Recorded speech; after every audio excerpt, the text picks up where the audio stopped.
Hi Andy, Hi, Warren. how are you? Yeah, good, thank you. We just played a demo recording of the Glitter Band's third single, Let's Get Together Again. We did play that track in a previous podcast though, Andy, so why are we hearing it again? Uh, well, because it's actually recorded when the Glitter Band were on tour, but it wasn't in the UK. And that's right, not in the UK, but in Australia, while the Glitter Band were touring with Gary for the third time in July 1974. And we're thrilled, and that's not an exaggeration, to be speaking today to a couple of fans who attended many of those concerts and got to meet the Glitter Band members during their Australian tours. Welcome to Debbie Duncan and Roger Delernia. We've only just met, Debbie. Does the same apply to yourself and Roger? Yes, pretty much. No. Hi, everyone. No, we've known each other for a very long time now. No, seriously, yes, a long, long time. Very long time. Too long. Where did you meet? We believe we met at a Gary Glitter concert, would you believe? And we it was 1974, we think. Hmm. Not the first one that they came here, but the second one. Yeah. And which one of you two was the first to see the Glitter Band in concert with Gary? Because, as you said, Debbie, there was an earlier concert. Yeah. I saw. Well, I was the first Australian fan in Sydney to meet Gary when he arrived, and then I saw his first show with the Glitter Band. Now that was in 1973 in April, I think 14th or 15th of April, and that was at the Hordern Pavilion. Yep. And after that show, because I'd already met Gary, I went backstage and I met the band, and then they invited me back to the hotel, the Crest Hotel where they were staying, and we chatted and had drinks and spent the rest of the night talking and became friends, fast friends, I think, and then they came back a couple of weeks later to do an outdoor concert. Now that's where everything changed. Like at the Hordern, it was a 6,000 seat auditorium. Uh, They only managed to fill only 3,000, 2,500. yep. By the time he got back to Sydney and was asked to do the outdoor concert, there was 46,000 people there. And that really helped his career in Australia because after that show, he became known. They knew what he was like and what the band were like on stage, and it was electrifying. So they were the Glitter Men then, unofficially as title rather than the Glitter Band. That's 73, Yeah, I yeah? think they Yeah, were called the Glittermen then, and it was a slightly different lineup from that's the right, yeah. next tour because they had a different drummer, and I think there was an extra saxophone player, if I remember correctly. Um, but yeah, it was a slightly different band, a little bit bigger, and Hmm. they were very exciting, and they were perfect backup and on that tour. So, Roger, you spoke about meeting Gary. Now, this is not about Gary, but it's more about what used to happen in Sydney when large acts would come to the country. So, where did you meet him, Roger? Well, I met him at the domestic airport. He had already arrived and gone to Melbourne, and then he came to Sydney. And so I think I met him I remember meeting him at the domestic airport. And in those days, they used to come off the plane, walk across the tarmac Hmm. into and by that time, there's only in the international flights you have to go through security and all that. So as soon as he came through, he went into a press conference, and we did a bit of a press conference, took some photos. I haven't sent you that photo. I'm about 15 there. Yep. That's the first time I met him. And it was Michael Chugg was there too. He's a big promoter Oh, now. yeah. He was the road manager for that tour. I think Ah, it was his first tour as a road manager. because he ended up promoting the third tour. That's an interesting story. Yeah. So he had a long relationship with Gary. And it's funny you say about the first concert being at Hordern and the second was outdoor, I'm fairly sure I was actually at that 1973 Hordern concert. I used to keep back in the day, as we all did, scrapbooks and all sorts of photos and, trinkets and things like that. And I just can't put my hands on the book that I had, where I had my actual ticket. And I can remember it was actually $3. $3 to go to Gary Glitter concert back then. Deb, do you remember some fans like this is early days, and we didn't even know what he looked like at this stage because we didn't have video shows. No. But I remember there was people with boas and feathers and makeup, and it was my friend Peter Davis who used to dress up as David Bowie, and so there was I just remember it was a small but very glittery crowd that went along that night. Do you remember people with boas and stuff? Yes, Oh, definitely. we might have met in In fact, 73 then. I can remember actually having a dressmaker make me a lame. Do you know what lame is? Oh, yes. A lame jacket to wear to that concert. To the 73 one, because I'm- I had one made for the 74 tour. I'm pretty sure it was a 73. I don't know. It could be wrong, but yeah, I remember everyone had feather boas and glittery things all over and everything. I think I had satin pants and Yeah, satin that'd be shirt. you. Yeah, that was me. Yeah, that was me, satin pants. Now, you mentioned the Glitter Band stayed at the Crest Hotel. It wasn't a great best hotel. Gary stayed in a posher hotel downtown near the rocks. Wasn't in the rocks, but it was close to the rocks, and he was staying there on that tour. They stayed at the Crest for the first tour, and then I think you said after that they requested to stay somewhere else. Is that right? Yeah, they said, look, we're in Sydney, we want to go to the beach. They really want to. So the next time they came, they got to stay at Coogee Beach, and I remember going to see John, and I remember him clearly sitting on the bed and us talking about the music and how the band is starting to write their own stuff and how the band was going to have their own records coming out. And I thought, oh, that'll be great. I thought that's perfect. You got all this advertisement by being associated with Gary. Oh, yeah. You got all those people who've seen you. It's going to help. And if I remember correctly, yeah, it was around that time. I think they were getting ready for Angel Face, or it was about to come out. Roger, that's absolutely correct. I Yeah. think what you're talking about, a couple of weeks before, they'd been in Mayfair Studios in London, just before they came to Australia for the second tour, and they put down demos. So you're absolutely right about Yeah, that. that's a long time ago. But Yeah, no, good that's memory, though. I can remember quite a lot of things. But that's impressed myself remembering that. But it's funny, it just came to me. But John, I always thought that they'd do well because they looked good, they sounded good, they were very professional, and really they were the glitter band sound. That was the glam sound. It was the drums. It wasn't just Gary's vocals. They made They him. made without them, they would not have sounded like that on stage if they just got a normal band.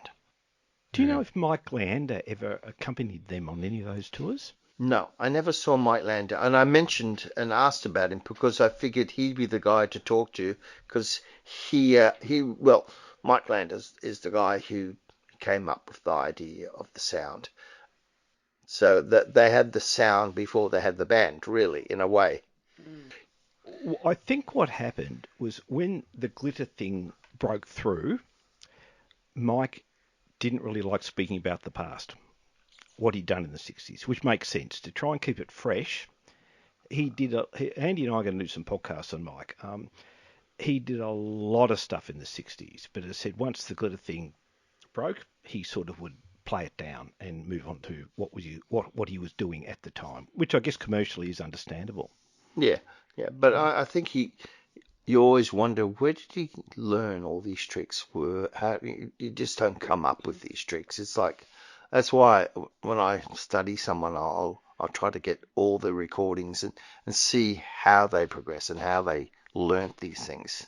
You know that what we call the star guitar sound, that particular guitar tuning. You know that Debbie the drone on the guitar Yes, drone on yep. the records. You would have seen Jerry with that wonderful star guitar droning Yeah. away on stage. That was his like little icon thing. That was him. That was Mike Lander's gift to him. Well, it was indeed. It was Michael Lander's gift to him, and actually, physically, the guitar was as well, apart from the sound. But there was a gentleman by the name of Lawrence Myers, and gets very complicated, all this stuff. Andy and I covered this a few podcasts ago. We actually did. Would you believe we did 2 podcasts on the star guitar? Don't laugh. I've got something to talk about the star guitar that was interesting. Okay, go on. Okay. First of all, I was there the day he opened up the case and went, freaking hell, Oh. the guitar's broken. and he's running around the hotel room going, oh, shit. I think that's not the word he used. But he was very, very upset. And he said, Roger, do you know where I can go? I said, there's a Palin's music store just down the road and you can go. And he went and bought a Gibson SG, if I remember. But I was talking to my guitar teacher, who I've just been doing some work with, and we were talking about it. And I said, he had this semi-acoustic sort of glitter star-shaped guitar, and the neck had broken. He says, well, how did he tune it? I said, well, it was open tune because he used a slide. And he said, So sorry, what does open tune mean, Roger? That means that instead of having your normal tuning, which is like, you make it so that you just need a barcode or like a slide to make a chord. So on a guitar, each string is normally tuned to a different note. Is that right? Yeah, different note. But with open tuning, that means, and a lot of people like Keith Richards use it because it's a lot easier. You don't have to sort of form a whole chord. You just have to use one finger. And most people use it for slide, which is what Jerry did. Yep. And he would slide. But then he said to me, he was sliding. So it was open tune. So what happened was, when it gets into the aeroplane, it goes up a key, and usually it's an upper key from the normal tuning, so it's already putting stress on the guitar. But then you put that guitar into a plane, and it gets even higher, and that's why it broke. That's a great story. And that's how I was wondering, why did it break? He said because it was open tuned. He says he forgot to down tune it. You're supposed to down tune it if you're going to go flying away. Which means loosening the strings. Loosening the strings so that it doesn't happen. So what would have happened that time, he came from England to Australia, he didn't think of that, and he just left it after doing a gig or something. And so by the time he got to Australia, that stress on that 24-hour flight was too much for the neck, and it broke. Wow. So I went, so I solved it. Now I know why the guitar broke. Obviously, they fixed it up later, and they've used it. But that was the reason it broke, and they couldn't use it on that tour. Because we speculated that when that sort of account came out, it was a different guitar that broke because the guitar suddenly made an appearance again. But if it was fixed really quickly, that explains it. Yeah, that's what that would have happened. Because I remember they said, we're going to have to get it fixed, but we can't get it fixed tonight. Did Jerry ever talk to you two about that original guitar? Because he hated it. He found it. Well, it was not something we talked about. Yeah, fair enough. Certainly, only that day we talked about it because it was sitting there in the case broken. Yeah. He was very upset. And it was like, shit, that means I have to go spend all the money I'm going to make on this tour on a new guitar. Because they're not cheap, these things. And he ended up, like, I'm pretty sure he got an SG solid Gibson. Good guitar, and I saw him using it later anyway. But the sound on that Star guitar was so different because it was hollow, so it was like semi-acoustic, and the pickups, if I remember, they got humbucking pickups on that, and it just gave this amazing, interesting sound. and I'm not sure if there was something else in there as well to give it a bit more echo, but it was certainly an original sounding guitar. Not just looking, it just sounded different as well. No, As it you- was just the humbuckers. It was just a humbuckers, was it? Yeah.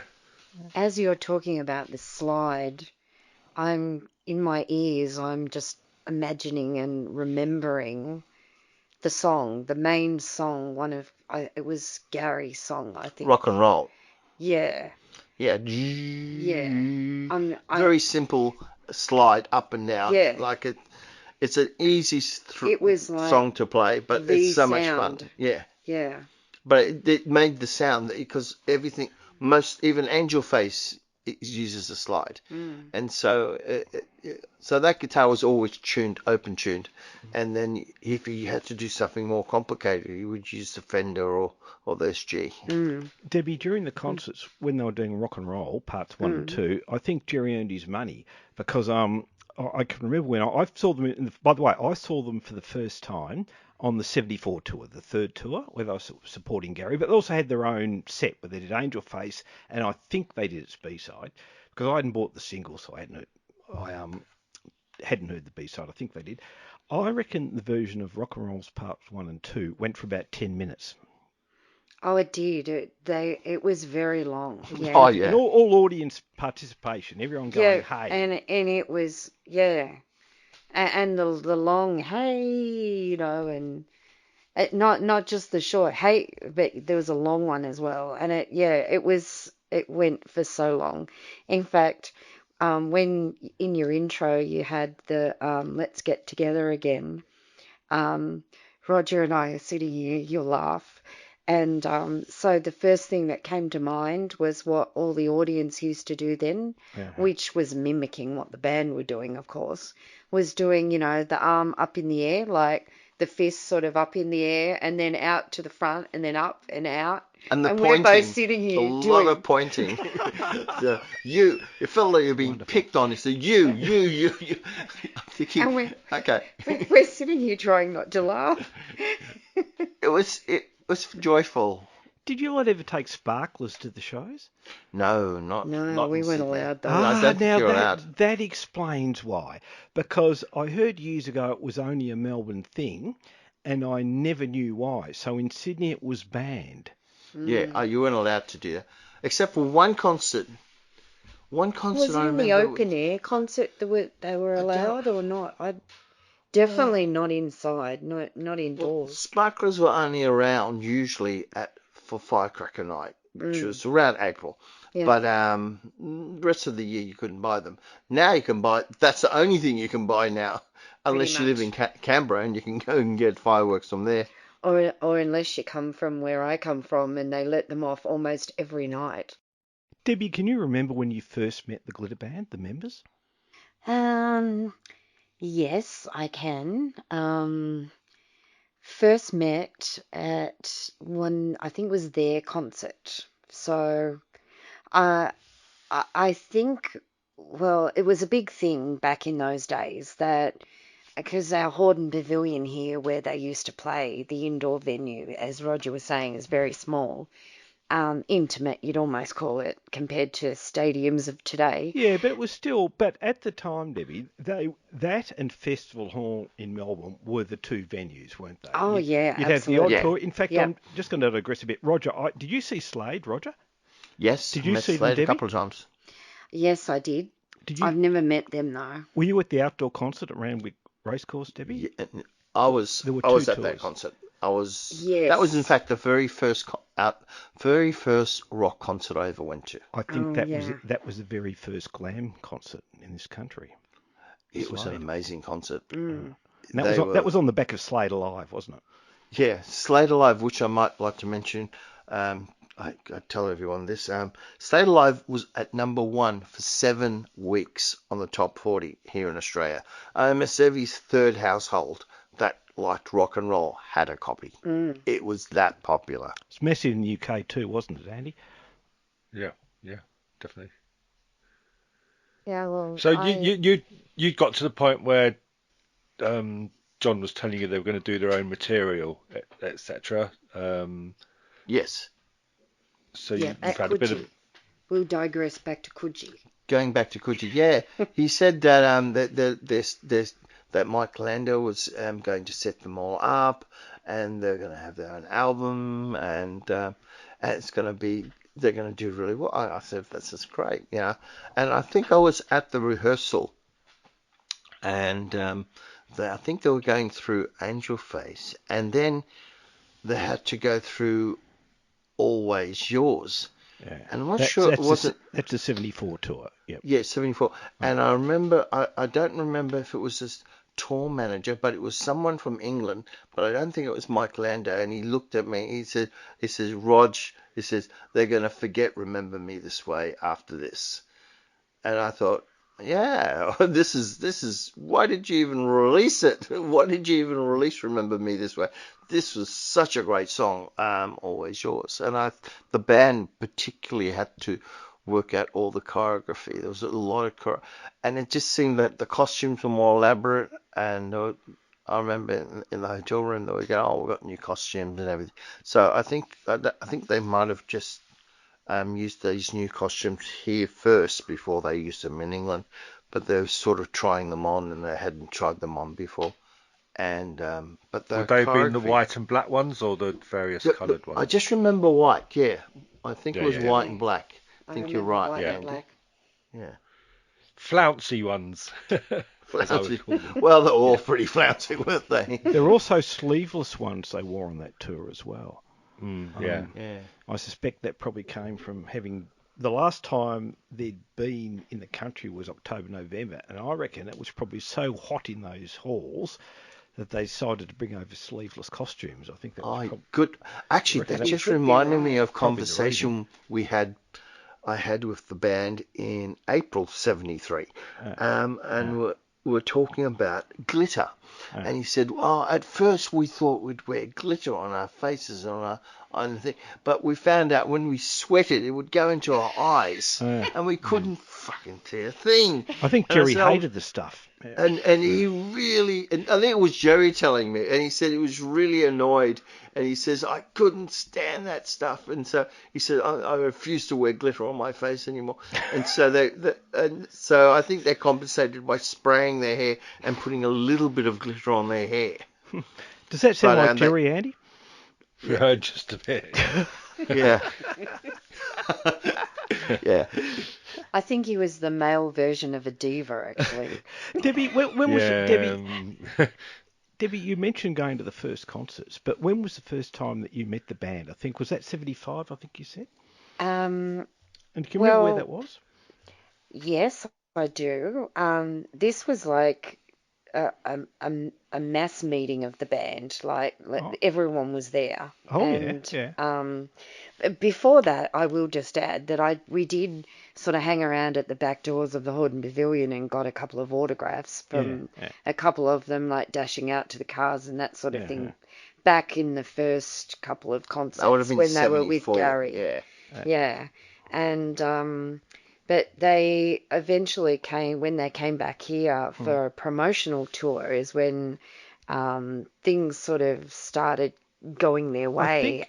Debbie, I think they did a New Zealand tour in 1975. Mm-hmm. Then they played the Hordern Pavilion and Festival Hall in Melbourne, and they were supported by Hush.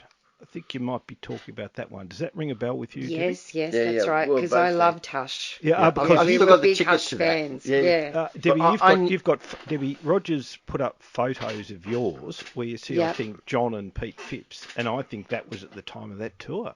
Yeah. I think it probably was too. Yeah. Debbie has a wonderful story about John writing to her. Yeah, that's right. Well, it kind of started the other way around, actually. Actually, before we do that, can we play a bit of a song? Is that okay? Yeah, go ahead. Absolutely. Let's go.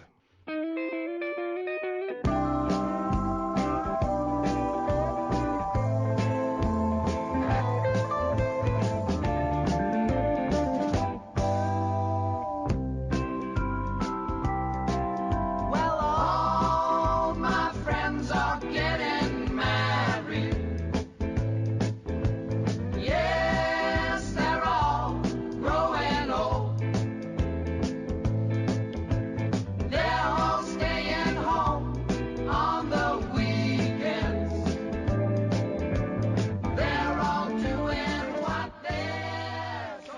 when the Glitter Band toured Australia in mid-1975, they'd just come from a New Zealand tour with Gary, and that song was on the radio everywhere. And is that what you're referring to, Debbie? It sure was. Well, Skyhooks. And as a matter of fact, just playing that song did bring a tear to my eye because poor old Shirl.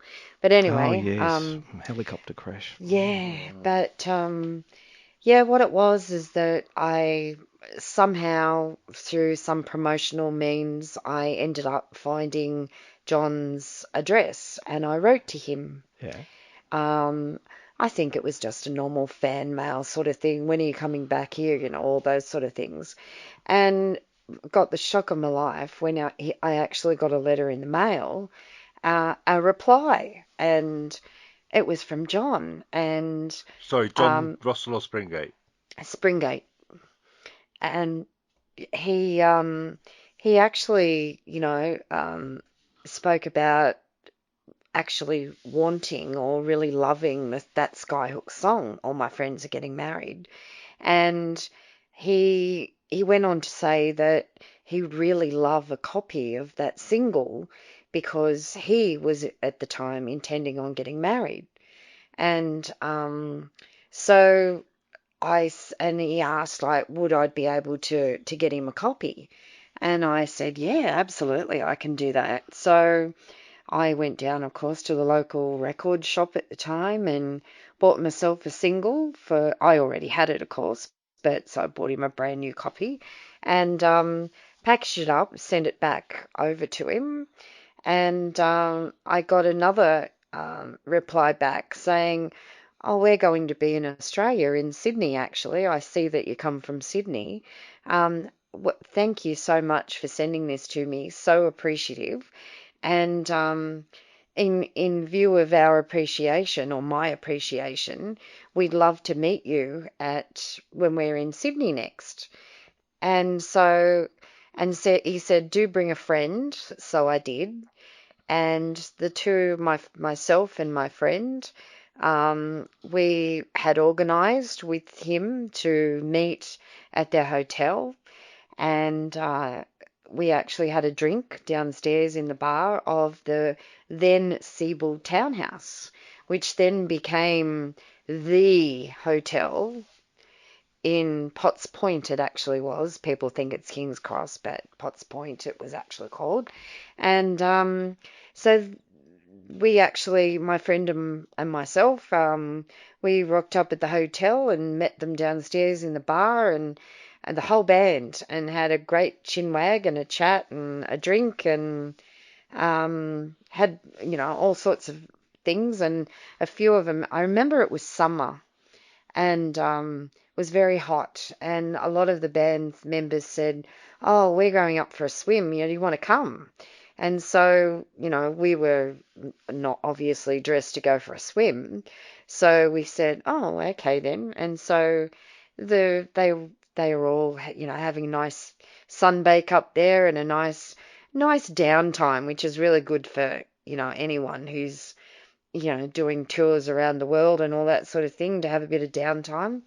And so, yeah, that sort of became something that was, etched in my memory for so long, because it was so great meeting everyone. They were such a great bunch of guys, so much fun.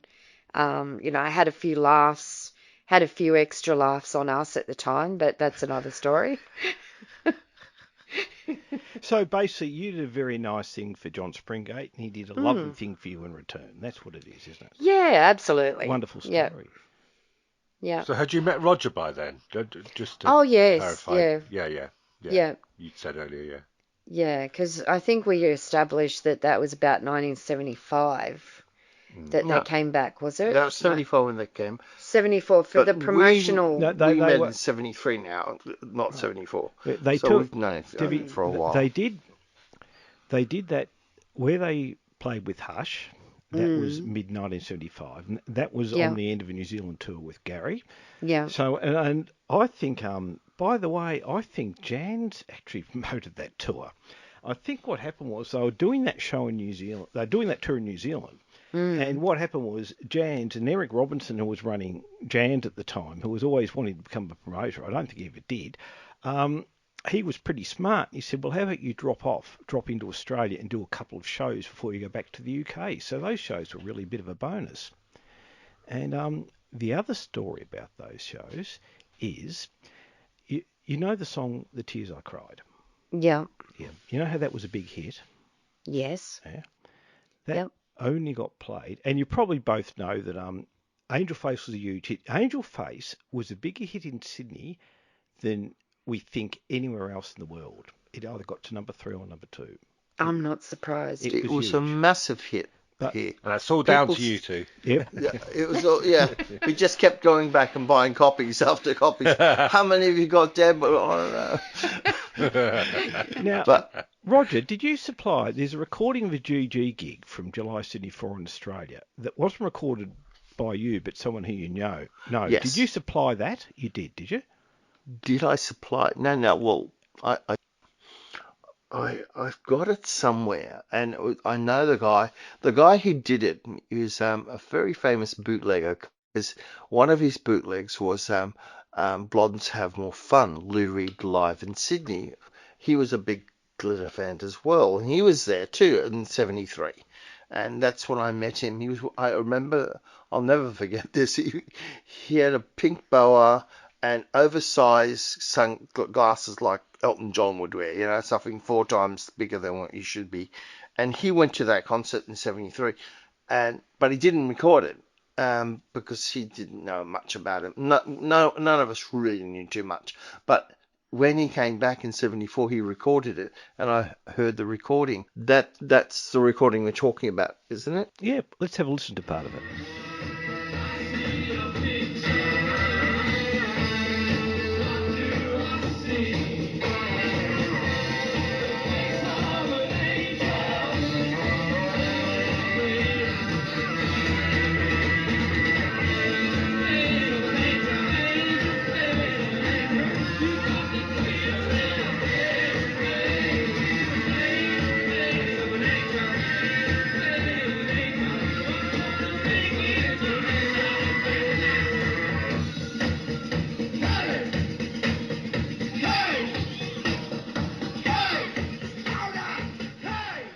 We told the story about this in one of our earlier podcasts.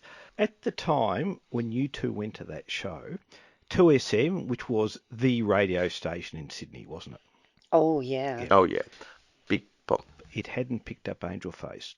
And if you have a listen to the start of the track, you can hear John Rossell really pushing it. He said it's been a hit in Brisbane, boo. Hit in Adelaide, boo. And then he says hit in Melbourne, massive boo. And then he says, come on, Sydney. And they started playing it. And as I said, it was a bigger hit in Sydney than anywhere else. Mm.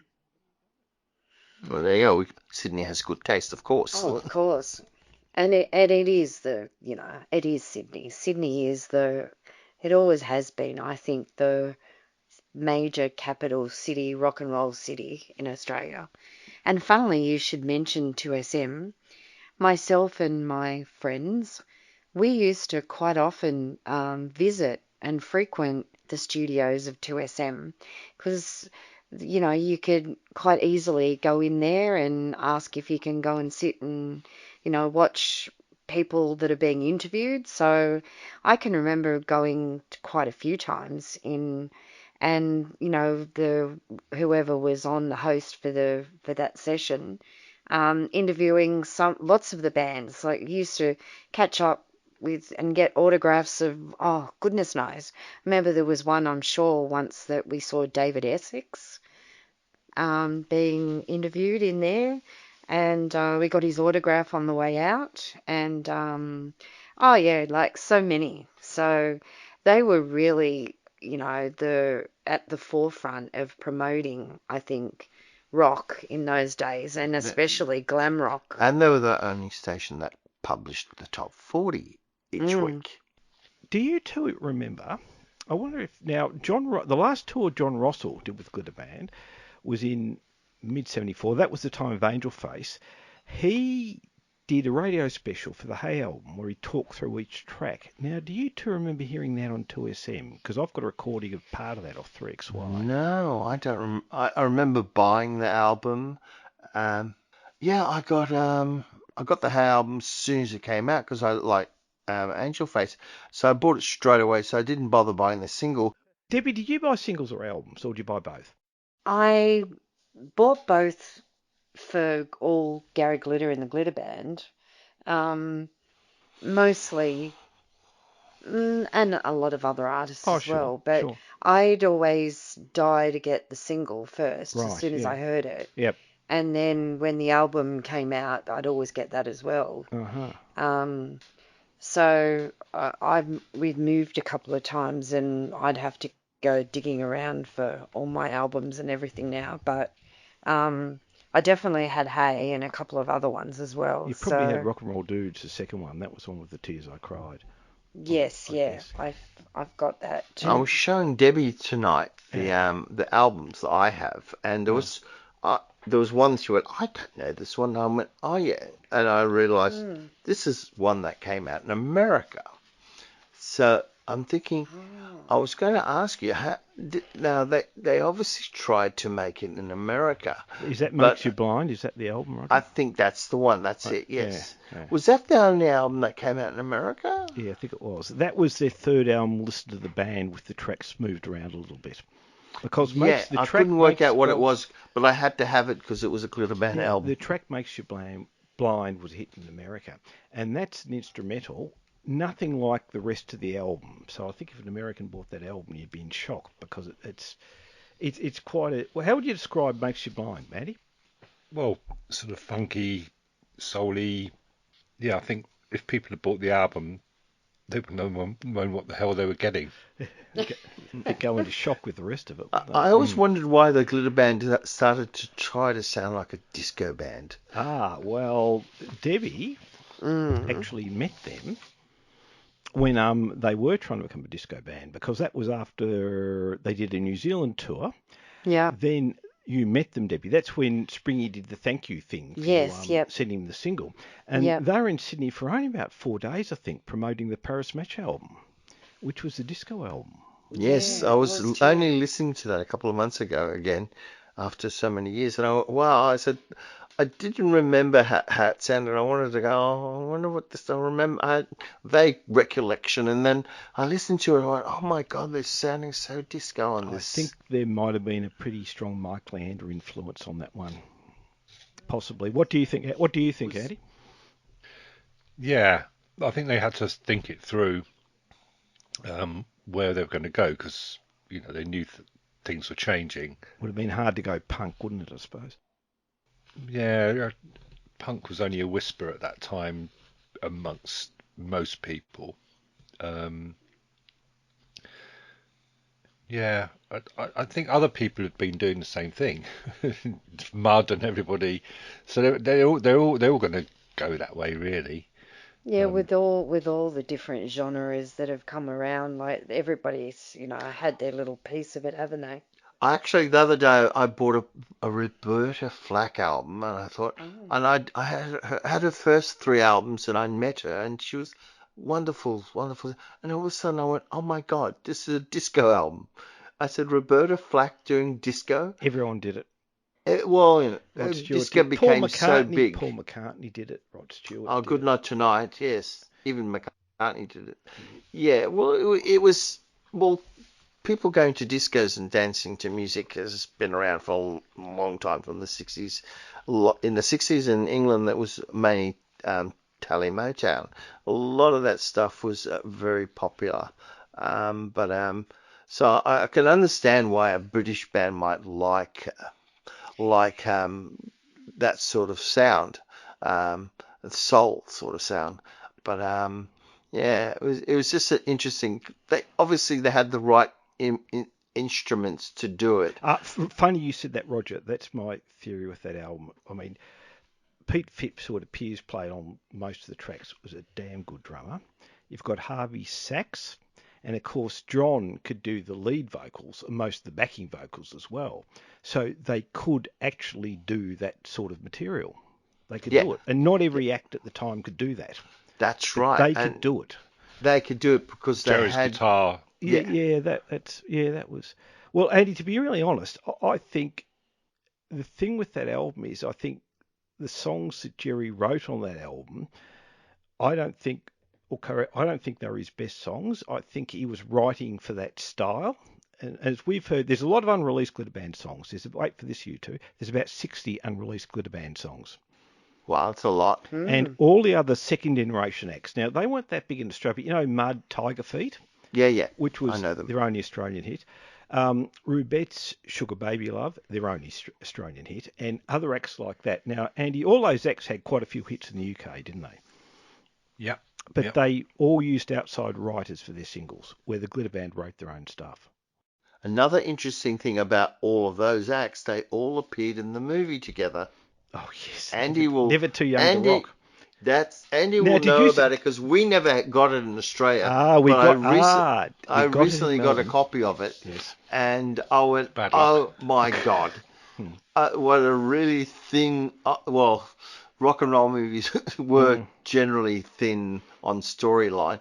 I've got to put together. We've got to put together a concert, man. But we've got to get all these acts together, and the Glitter Band were one of the acts. And it culminates at the end of the movie, where you get to see Mud. Yes. You get to see the Glitter Band, and who else was on that? Rubettes. The Rubenettes. Yeah, you virtually named the whole cast, and I remember it was the bits in between that was just painful to watch. But the best, for me, obviously, I wanted to see the parts that the Glitter Band were in, which was the sequence where they're on a train or something. On a boat. And then Yep. on a boat. That's right. And then there's the concert. Have you seen it, Debbie? I Never think Too Young to so. Rock? That Yeah. rings I've got to a give you bell. a copy of that and Remember Me This Well, Way. I've got a copy I don't of want that to too. I don't want to open the Melbourne Sydney divide, but it actually was in cinemas in Melbourne during school holidays. Really? Yes. We never got it. I saw We it- got Remember Me This Way. Well, it was a double bill with Remember Me This Way. So Remember Me This Way was the year before, I think. Yes, it was. So that was held off for a bit, yeah? So they put that on as a double bill with Never Too Young to Rock. I And tell you, saw the double can you tell me the name of the first glamish film that ever came to Australia? Oh, Born to Boogie. Did that get to the cinemas? No, it didn't get to. But there was one called something. Oh, what's it called? I just out of my lips. It was T-Rex doing a festival, Stamping Grounds. It was called. Oh, I yes, waited. I've heard of I that. waited a whole day to see this in Manly. I had to go across the other side of Sydney to Manly, and then they said it's only shown once at 3:00, and I was there at 10:00. I waited all day to see it. You and would have then been finally about, get to you see would it, have been and then about this- 11 then. I was really young. Really, really young. Hey, Roger. I got there by bus and train. Yeah, Roger, Yes. when you're at that age, was school sort of an optional extra? Is that how things worked? Oh, no. I went to school, but I was really lucky. I had But you managed to get to the job. airport to meet all these Well, bands. I live virtually a mile away from the airport, That so helps. I could actually walk to the airport. Well, that helps. Oh, we used to do that too. My What, friends. from Banksa? No, not walk. But we used to go to the airport to Used meet. to get it, yes. Yeah, and like we were saw- talking originally talking about about that, yeah. how they just walked out of the international terminal, out of customs, immigration. Weren't we together when we saw Wings at the airport? No, I don't think so. Who was it? I don't know, maybe. Maybe. Debbie, of all They the were people, I know. Debbie, of all the people who you met at the airport, who sticks out? Anyone in particular? I can remember going to see Status Quo. Oh, really? Oh, yeah, I at was the there. airport. Yeah. Yeah. Then I was With- there. I was at Status Yeah. Quo. Oh, gee. I'm pretty sure we went when Gary Glitter actually came once. Don't ask me which time, like dates. I get lost with dates. But the Suite when they Oh, came yes. here. Oh, yeah, yes. That was, yeah. that was Talk- just after the Glitter Band tour was when Sweet toured here. I was just talking about this week because me and Peter went to see them, and after the show, we went back to the Siebel Townhouse, and we ended up drinking with the drummer Tucker and Brian Connolly, and and we were drinking till about 2 o'clock in the morning with them. But it was an interesting night. But they were a great band. Live, they were a great band. Now, we were talking about Angel Face being a hit for the Glitter Band in Australia, and they only had 2 hits, Angel Face and The Tears I Cried. So the follow-up to Angel Face, Just For You, wasn't a hit. Let's Get Together Again, which we played at the start of this podcast, wasn't a hit. Neither was Goodbye My Love, which is just a terrific song. Brilliant song. Tears I Cried, and just checking my notes here, got to the top 5 in Sydney, and it got to number 3 in Melbourne. So the question is why? So do you two have any idea why? They didn't buy enough copies. That's pretty obvious, Andy. They only bought one each. Sorry. To be honest, I never really ever... No, the radio stations Tears didn't I play Cried them. They did not play them. I just don't... it wasn't one of my favourites at all. What did you think of Goodbye My Love? It was great. excellent. That is a brilliant song. It's interesting because Tears I love that Cried was a Melbourne. It was number 3. Sydney it was top 5. Well, the reason why was that was the single they released at the time. Debbie, when you saw them at the Hordern Pavilion with Hush and Roger Newton as well, that was the current single. And what happened was the promoter bought advertising time, so they were plugging the album Rock and Roll Dudes. They were plugging the single and the show. Now, I heard the ads on Melbourne radio, and I'm sure it would have been the same ad in Sydney, but you substitute Hordern Pavilion instead. So the answer is because the promoters, and probably the record company bought advertising time for the Glitter Band. Guess what 2SM and 3XY started doing? Playing the song. Yeah. So there's no doubt Goodbye My Love would have been a very, very big hit here as well if there was someone giving it that push. Yeah, I think they're great songs, and the sad thing is that there's so many great songs released at the time, and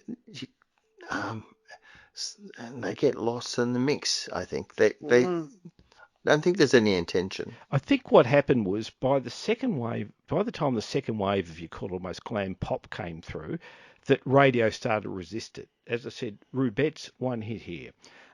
Mud, one hit here. Shawaddy Waddy, who had a lot of hits in the UK, no hits here. Kenny, who I think, actually Andy's sister, your sister knew the members of Kenny, didn't she, Andy? That's right, yeah. Did they live near you? Yeah, I used to see them quite often on the way to school, loading up cars and vans and stuff. That was the song Julianne. Do you two remember that song, Julianne? Yes, it rings a bell, but that was the track that hit there. That was the one Didn't hit. Get the bump. Not the bump. The bump was not a hit. No. Because Rick Driscoll, the lead singer, he popped up on one of the Glitter Band pages. I had a little, very brief chat with him on there. That was that story about Jerry buying a guitar case of him, wasn't it? I think. That's it. Yeah. Like that. And the Bay City Rollers had quite a bit of success here, but what did you think of them, Debbie? I did go and see them. I was there. Actually, I think we were both. Of course, I'm about to say. That's why I asked you. I think we had tickets in the second row, and then they came on. We were standing up, and then the whole second row and the first row collapsed, and there I was under 50. You know why though? And the white row behind us were all leaning on our shoulders, and then the whole we were thing standing on our seats. And here's a story for you. Sorry, I'm interrupting. That's all right. But my mum used to actually, like, this was like when we were really quite young, of course, and my mum used to take turns with another friend of a friend that used to take us to concerts. And so on this particular occasion for Bay City Rollers, my mum, we actually bought her a ticket for.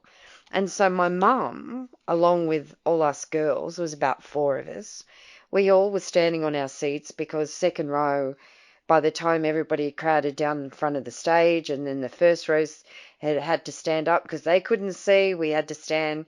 And so my mum is like happily standing up on the seats with us, singing away. to the Bay City Rollers until they all started leaning on us from behind. Oh dear. And everybody fell down just about. Oh, yeah. And On top of I Roger, do, by the sound On top of it. of me, yeah. Imagine, Like- imagine, young man, I thought, I'm going to die under 50 girls. This is going to look good on my tombstone.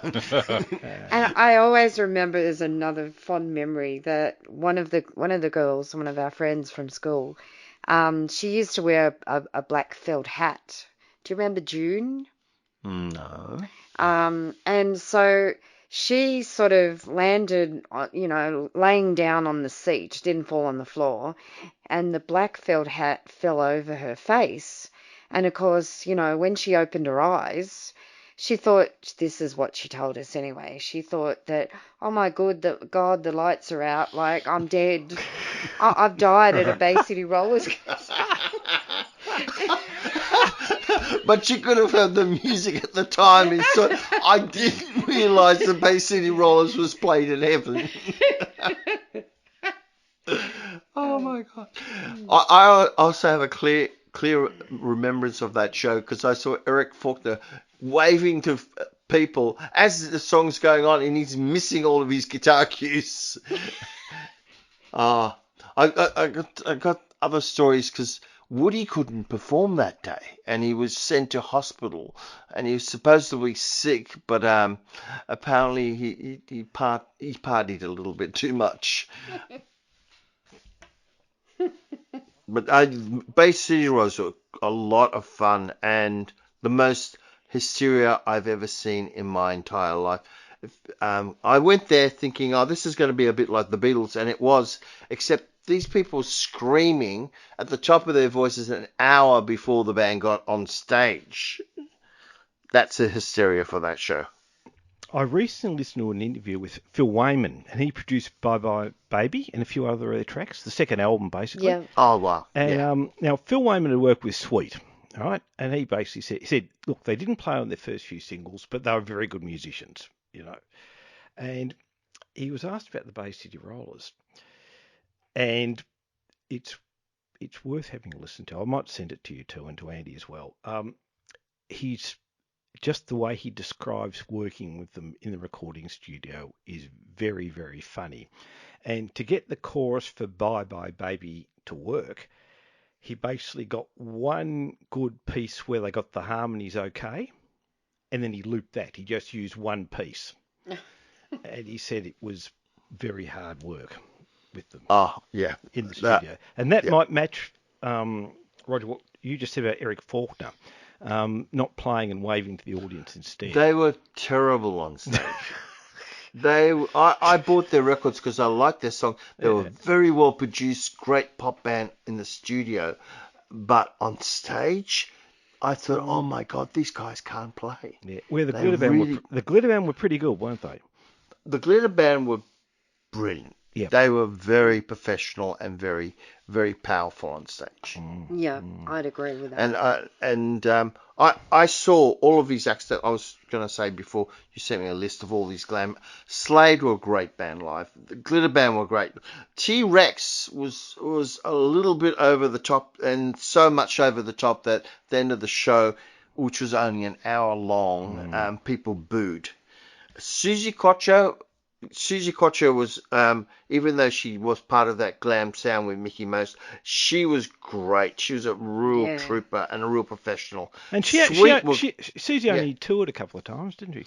That's and during the 70s, how many times do you reckon she's toured, Debbie? But now, Shreya? I'm sure I actually heard that she's been incredible. here just recently. Yeah, I She reckon, must have been 20 times. I reckon she's toured here 30 times. 20, 30 times. Yeah, that'd be about right. And the last 5 of them has been the final choice. Oh, yes. She's Well, done that a few she times. used to be always on those rock and roll cruises Oh, that okay. they used to have. I always used to see her name quite often with those. Which is great. The documentary they made about her really showed. Yes, Did you see that? I Susie Q? I saw that at the film festival. It's a shame it didn't get general release. I thought that documentary was terrific, and before that, I always thought, gee, I found, I'll be really honest, I found Susie's ego a bit difficult to cope with, but having seen that doco, it all made sense. Where they spent enough time for her that she dropped a guard. Like Susie Quattro is one of these people who just never drops a guard. Well, in the doco she did, and when she became a star, she copped it so much from her sisters. Oh, yeah. It was, is that what you picked up from Roger? It was very sad, Debbie. Yeah, Her I found that. sisters resented it because they thought Yeah. they were better, and they were awful to her. So what Yes. she did was she sort of created this veneer of being this really strong, tough person, but behind that, she actually wasn't. It was really sad to watch it. It was the great doco doco. was wonderful. Wonderful doco. She ended up going to England after living in America. Her sister was in a band called Fanny. Yeah.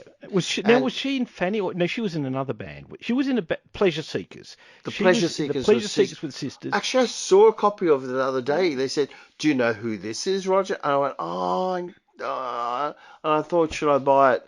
Because it's a very interesting thing. Because she only made one record with this band. Yeah. Pleasure Seekers. But it's still out there. America. No, I'm Mickey not sure. Mickey Most took it to London, Mm-hmm. and he put her up in a bed set for about a year. That's right, And yeah. had her working on songs. It was a terrific doco.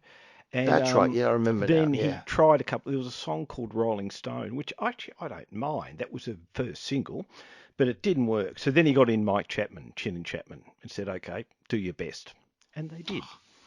Can the Can really had an original sound, and that's what made it work so well. Because basically she was just doing rock and roll, but Can the Can was different, and that really helped her career. And a difficult one for her to sing live because Mike Chapman, we talked about this in an earlier podcast. Mike Chapman sped the tape up in the verse. Oh, really? He did. So she couldn't quite hit the notes, and so that was always a challenge for her doing that track.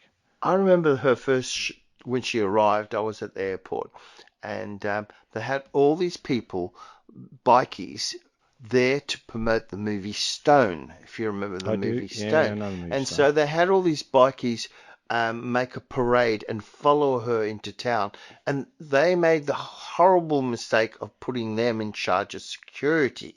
Now, at the concert, I spent the whole day backstage with the band, and so I was right in the very front of the stage when they let everyone in. But so were these Hells Angels. Now, Susie, I'd spoken to Susie, and so I went to kind of give her a high five. The Hells Angel kicked my head in, and I was 15, and I'm thinking, oh my God! But she was an amazing woman. We were going to talk about Sweet. Yeah, that's right. Sweet. Debbie, did you see Sweet when they came here? Yes, I did. What did you think? I loved their music. Yep.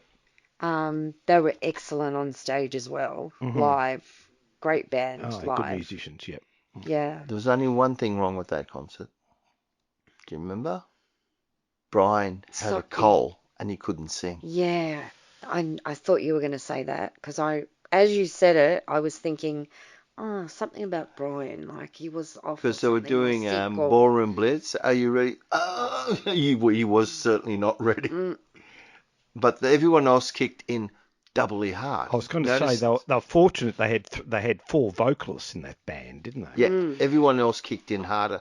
But Brian had a very bad cold, I was told. Yeah, It was interesting with Sweet. They were seen more as a rock band here because in the UK they had a lot of very poppy tracks at first that weren't hits here. I think Little Willie maybe was a hit here, but then Blockbuster and Hellraiser, which were huge hits in the UK, weren't hits here, but it was from Ballroom Blitz onwards. And songs like Action, which just did okay in the UK, I think that got to number 2 here.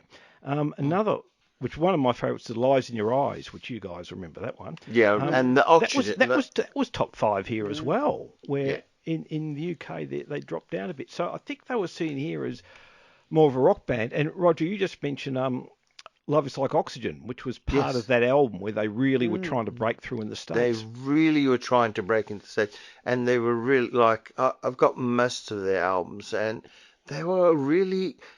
Now, Mick, the drummer from Sweet, was talking to me in the Simple House, and he was was talking about the drum solo. Was a wonderful drum solo that night, and he says, "What did you think? Are we a pop band or are we a rock band?" I said, "On record, I thought you were a pop band, but tonight you were a heavy rock band. Almost heavy metal live. They were really powerful, really tight. Yeah, Did you very remember good. that Yeah. night? And they were great. I'm still trying to get that live album. They have a double. Strung Yeah, up, yep. I still haven't got a copy of that because my theory is that every Sweet fan who's got it never wants to let go. No. So I've never seen a second-hand copy of that for years. It's really hard to get. Mm. But because I want to relive how exciting that night was, I'm trying to get a copy. All the albums, other albums I've got, but Yeah. that live one, Yeah, really that hard. would be excellent. But But it's funny though, isn't it? There's so many overseas acts that don't necessarily, make it really big in their own country, but come here and all of a sudden, they're superstars. I In mean, terms of live performances, Debbie, there's a lot of truth in that because when Sweet came here, they played the Horden, which you said was 5,500, 6,000.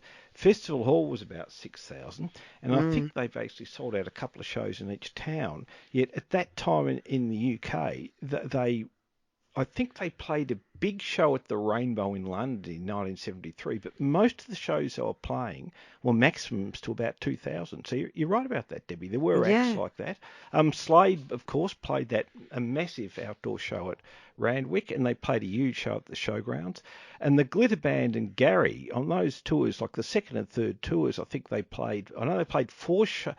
They sold out 3 shows at Festival Hall in the last tour, and 3/4 of the last show was sold out. And at that time, Festival Hall's capacity was 7,000, and that was about double to the biggest sort of venues that acts like Gary and the Glitter Band will be playing in Europe. So they did play big shows here, didn't they? they did. They Big did. audiences. The other standout that comes to mind, obviously, is ABBA. Yes. I mean, look at ABBA. Like, they're not, literally almost unknown when they made it here. They're unknown in England. No, they were. It was Countdown. Molly Yeah. Meldrum. Yeah. Mamma Mia. And then making that television special, which was a clever ploy. They came Bandstand here, thing, yeah. they made Yeah. a television special, and they played that and played it and played it, and it just helped them so much. And then Mamma Mia came out, Yeah. but it's interesting how they'd already been stars singularly by themselves in other groups. So when it came to touring, they said, "We don't want to do that many tours." They didn't want to do that many tours. So in the end, ABBA hardly toured. No. And They didn't really have to in the end. well, in the end, it was good because they had the best produced pop singles. But when they did their tours, they did massive tours like England, Wembley Stadium, Yeah. Sydney Stadium, and like they did, just really big venues and doing short tours, but playing to as many people as possible. I think Agnetha and Bjorn had a couple of young kids, and she refused to leave the kids for more than 2 weeks. Yeah. I think she was Good on her for the that. driving force in not wanting to. No, that's Debbie. That's absolutely right. Yeah, she didn't. I've seen quite a lot of documentaries on them. Some of them differ slightly to others. Some of them are almost the same. But in most of her their documentaries, it's always been quite a well advertised, for want of a better word, that she really was quite against. Like, she was a bit frightened, I think, of performing live. It was all just a bit too much for her, I think. But the strange thing I found with them was that, and was lucky, very lucky enough to meet them as well. Really? Now, how oh, did that yes. happen, Debbie? Really? How'd you meet them? You don't know. No, I didn't know. At Well the kept Siebel secret. Town House, our favourite little venue we used to go to,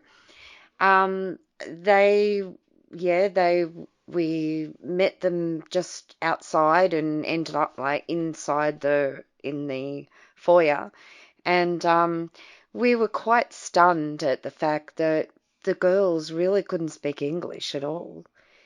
And it was only Bjorn and Benny that we were able to converse with. But yeah, got their autographs and everything. And like that was like a great Wow, find. Debbie, that's a wealth. Big find. You and your friends, Debbie, must have had a really sort of polite or nice manner, because you got into 2SM, you got into the Sequel Townhouse. No, I'm serious, Debbie, because a lot of those places, you must have been pretty good at getting into those joints. Yeah, look, I guess I'd have to say we weren't the average screaming, stupid teenagers. These girls could get in everywhere. We I tell actually you one. used to dress up quite like that. We weren't young. My favourite story, Debbie might not remember this, but I'll never forget it, is that I was at Paul McCartney and Wings. Now, Paul McCartney and Wings was like the biggest rock tour that had happened in Australia for a long time. Now, I'm going, Paul McCartney, oh my God, it's Paul McCartney. She goes, oh yeah. She walks through the backstage into the rehearsal and gets the autographs. And then she was so sweet, she got me an autograph too. Yeah. And now, to get the tickets, there was like 150,000 people, and you could only buy 4 tickets, and there was only 2 shows, so it was only 12,000 tickets, and it was incredible. But the fact that she walked, I would not have had the courage to sort of just walk through the backstage door. I knew where it was, and kind of, oh, hi Paul, hi Linda. Talk Right, to so Paul McCartney. This is the mid-70s tour. 75 where December. Where he and Linda did that infamous interview with Norman Gunston. That's right. And Andy, I don't think we can't really explain Norman Gunston. So if anyone's listening to this podcast, if you do a search for Norman Gunston, McCartney, or Paul McCartney, Linda, it's worth looking at that interview. Oh, yeah. Particularly, I think when Norman actually offers an opinion on Linda's appearance. Do we remember that bit? He says, I do remember his question. He got Linda confused with someone else. His wife. Angie. No, someone else's. Another Beatle member's wife. Patty? No, another Beatle member. Yoko. Mm. Really? Yes. My favourite question. It's hilarious. It's the look on her face and the look on McCartney's face. Both of them. They're stunned, but they're right. But they'd worked out that it was a gag. You know, it was. They just sit there, and Paul sort of crosses his arms, and he's trying not to laugh. He just looks away. Yeah, you know? They got it straight away. They got it straight away. They did. They got it straight away. So we'd like to thank our guest today for being with us. Before they go, we're just going to ask them a couple of quick fire questions just to end. And the first one is, of the band members that you've met, who would you say your favourite member is? Okay, I'll go first. Well, I have to say John Springate. Have to. Oh, he was always my favourite. I thought he was a great guitarist, such a nice fellow. Absolutely wonderful. Yeah, so that's mine. Excellent. Roger? Well, I spent time between Pete, John, and Jerry, but I must say John was my favourite. John's a sweetheart. I really like him. He's a lovely guy, and he's a very, very good bass player and great singer. And there's something about him that on stage he always was so lit up. It just made the whole band shine. And what about favourite song? Deb? Gee, wow. It's very hard to. Look, I'd have to say it'd have to be either Angel Face or Let's Get Together Again. Yeah, between those two, I couldn't say a favourite. I mean, there were some other great songs as well. I used to love the Sea Cruise.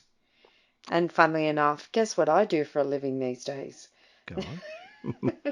Go on. Yes, she sold tickets for sea cruises. Oh wow. That song dictated the rest of I'm her life. a travel agent that specialises in Oh. cruises. So you want to go on a sea cruise, you see her. Just a bit of humour. How about you, Rog? Oh, well, it's hard for me. There's two songs that I love, and one day I'll love one more than the other. But the two songs are Angel Face and Goodbye, My Love. Right. My favourite line, I think, is hear the jets engine I screaming. hear the engine Yeah. softly I hear screaming. softly screaming. Yeah, I that's a thought great line. that is such a great line, and it's a great situation of a song of someone going, but you're not really leaving them. They're just going somewhere, and it's a very unusual type of love song, and I think Jerry wrote it and Yeah, he did Jerry a was great a job. Yeah. Jerry was a Yeah, terrific did a lyricist. great song, and it has all the right bits. Everything just works, and the same thing with Angel Face. I think Angel Face was Jerry and John Yeah, that's right. Russell, and that's a brilliant song. Okay, so as Andy's just said, thank you two very much. It's been an absolute pleasure, hasn't it, Andy? It certainly has. Yeah. Very interesting chat. Debbie and Roger, thank you very much. And Andy, we'll be back with another podcast in about a month or so, I guess, won't we? Okay, thank you, It's everyone. my pleasure. Thank you. Thank They're you very wonderful. much, guys. It was really great. Thank you Bye-bye. for your time. Yes, indeed. Thank you. Bye-bye. Bye. Bye-bye.